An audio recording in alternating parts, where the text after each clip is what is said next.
যুক্তরাষ্ট্রের green card ও বিদেশি নাগরিকদের কাজের ভিসা নীতিতে পরিবর্তন আসবে বলে ঘোষণা দিয়েছে হোয়াইট হাউস।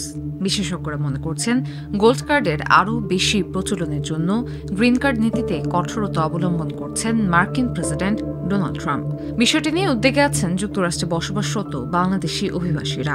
ট্রাম্প প্রশাসন গ্রিন কার্ডের বিরুদ্ধে কঠোর পদক্ষেপ নিতে যাচ্ছে। শুনেছি যাদের গ্রিন কার্ড প্রসেসিং এর মধ্যে আছে বা বাংলাদেশ থেকে যারা গ্রিন কার্ড নিয়ে এখানে আসবেন, তাদের অনেকের গ্রিন কার্ড বাতিল হয়ে যেতে পারে। এই ধরনের তথ্য আসছে বিভিন্ন গণমাধ্যম এবং নিউজ থেকে, যদিও এই বিষয়ে আমার কোনো সুস্পষ্ট ধারণা বা অবগতি নেই। যুক্তরাষ্ট্রের স্থায়ীভাবে বসবাসের গ্রিন কার্ড এবং বিদেশি নাগরিকদের কাজ করার H-1B ভিসা ক্যাটাগরিতে ব্যাপক পরিবর্তন আনবে বলে জানিয়েছেন ট্রাম্প প্রশাসনের commerce secretary Howard Lutnick. I'm involved in changing the H-1B program. পারিবারিক, লটারি, ব্যবসায়িক, বিশেষভাবে পারদর্শী পেশাদার ব্যক্তি ও নিপীড়িত বঞ্চিত আশ্রয় প্রার্থী মানুষকে বিভিন্ন ক্যাটাগরিতে বিশ্বের বিভিন্ন দেশের নাগরিককে গ্রিন কার্ড দিয়ে থাকে যুক্তরাষ্ট্র। সম্প্রতি ট্রাম্প প্রশাসনের এই কড়াকড়ি নীতিতে ভারতীয়রা ক্ষতিগ্রস্ত হচ্ছে বলে জানাচ্ছে বিভিন্ন আন্তর্জাতিক গণমাধ্যম।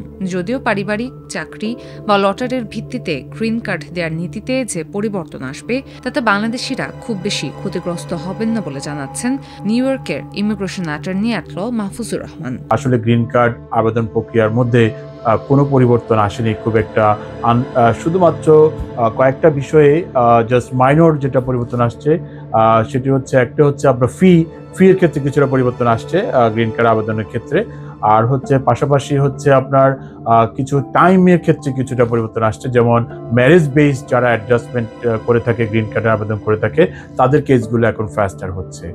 আর যেসব গুজবের মধ্যে একটি গুজব যেটা ছড়াচ্ছে যে বাচ্চাদের ক্ষেত্রে গ্রিন কার্ডের অনেক পরিবর্তন আসছে, বাচ্চাদের এখন অনেক বয়স বেড়ে যাবে, অনেক বাচ্চা বাদ পড়বে।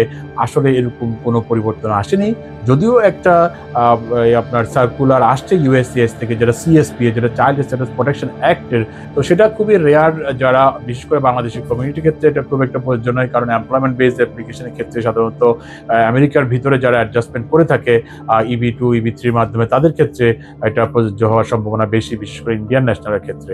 প্রতি মাসেই কোনো না কোনো পরিবর্তন আসে যুক্তরাষ্ট্রের ইমিগ্রেশন সিস্টেমে।